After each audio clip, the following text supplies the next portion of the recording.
शिक्षार्थी और शिक्षालय, इन सब से जुड़े ज्वलंत प्रश्नों पर विचार किया गया, उनके समाधान की बात की गई और विभिन्न प्रकार के इसी तरह के प्रस्तावों पर विचार करके पारित करने का काम। अखिल भारतीय राष्ट्रीय शैक्षिक महासंघ राष्ट्रीय स्तर पर शिक्षा के क्षेत्र में कार्य करने वाले सभी प्रकार के कार्यकर्ताओं का संगठन है। इसके पीछे का मूल उद्देश्य मात्र राष्ट्रीय हित में शिक्षा, शिक्षा हित में शिक्षक और शिक्षक हित में समाज, इस धारणा को, इस विचार को शिक्षा क्षेत्र में प्रभावी बनाते हुए शिक्षक जो समाज का निर्माता है, उसके अंदर राष्ट्रीय चरित्र निर्माण की प्रक्रिया प्रभावी ढंग से कार्य करे, इसके लिए निरंतर कार्य करने वाला ही संगठन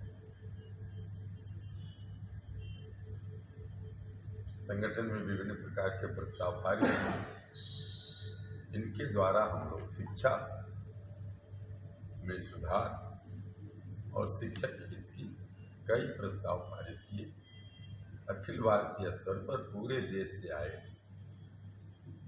प्रत्येक स्तर के शिक्षक और शिक्षा क्षेत्र से जुड़े हुए उच्च शिक्षा, माध्यमिक शिक्षा, तकनीकी शिक्षा और बेसिक शिक्षा के ऐसे कार्यरत सभी कार्यकर्ता शिक्षक के रूप में या शिक्षा से जुड़े हुए चिंतनशील के रूप में कार्य करने वाले ऐसे लोगों का यह अधिवेशन 3 दिन तक निर्वाह करें। मुख्य रूप से इसमें कुछ प्रस्ताव पारित किए गए और शिक्षा क्षेत्र में कार्य करने वाले अच्छे 3 व्यक्तियों का चयन करके उनको पुरस्कार भी। राष्ट्रीय अधिवेशन में जो कर्नाटक राज्य के बेंगलुरु में आयोजित था, जिसमें हम लोगों ने प्रतिभाग किया, बहुत बड़े पैमाने पर पूरे राष्ट्र से शिक्षक पहुंचे हुए थे।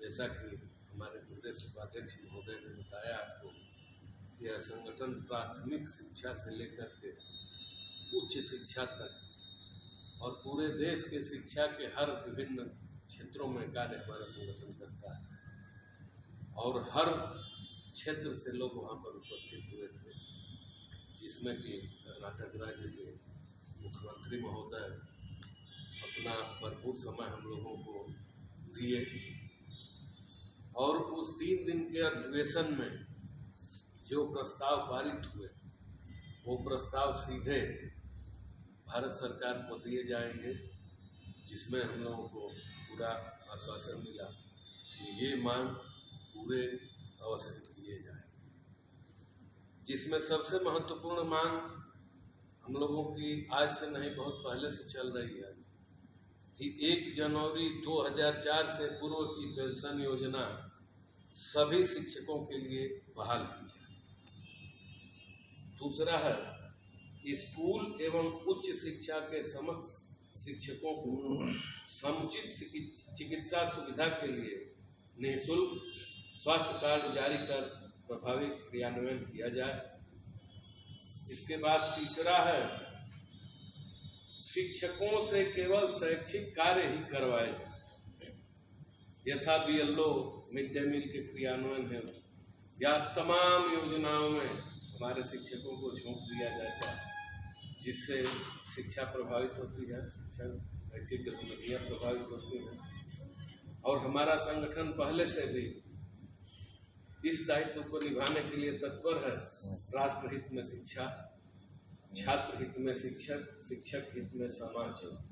तो जब तक शिक्षा पूर्ण रूप से नहीं दिया जाएगा, तब तक इस कर को पूरा कर पाना संभव नहीं है।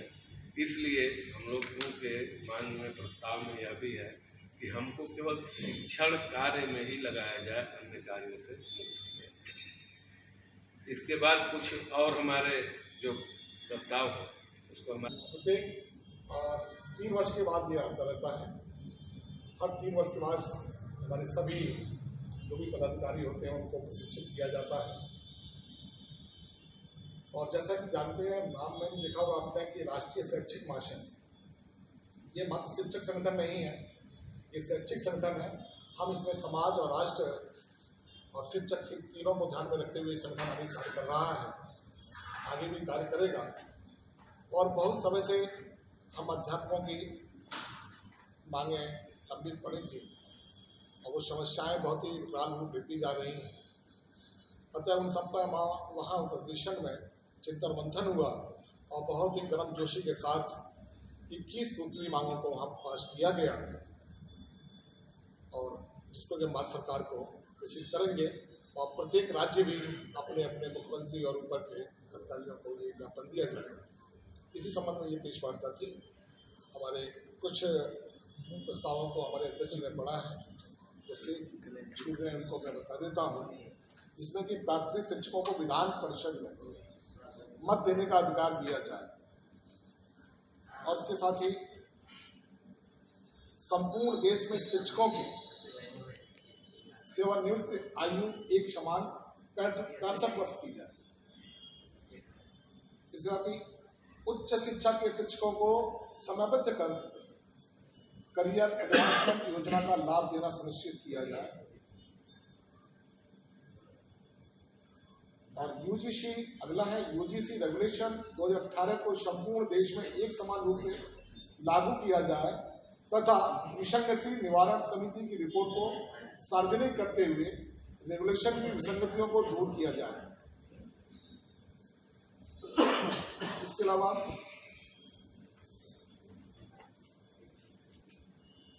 संपूर्ण देश में सभी स्तरों पर शिक्षकों के रिक्त पदों पर स्थायी और नियमित नियुक्ति की सुनिश्चित की जाए तथा तदर्थवाद को बंद किया जाए। जो टेम्परेरी और गेस्ट टीचर के रूप में रखा जाता है उसका हम लोगों ने वहाँ विरोध भी किया था। इसके अलावा सभी स्तरों पर शिक्षकों के प्रशिक्षण की सुदृढ़ और नियमित व्यवस्था की जाए। अगला है, इसमें स्कूल एवं उच्च शिक्षा के समस्त शिक्षकों को समुचित चिकित्सा सुविधा के लिए निःशुल्क स्वास्थ्य कार्ड जारी कर प्रभावी क्रियान्वयन किया जाए। जो अभी विलंब हो रहा घोषणा हुई है लेकिन अभी इस पर कार्य नहीं हुआ है। इस मांग को भी हम लोगों ने बहुत जोर से उठाया था।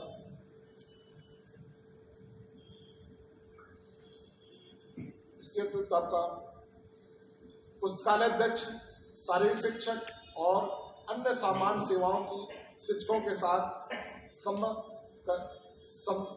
समकक्षता स्थापित की जाए।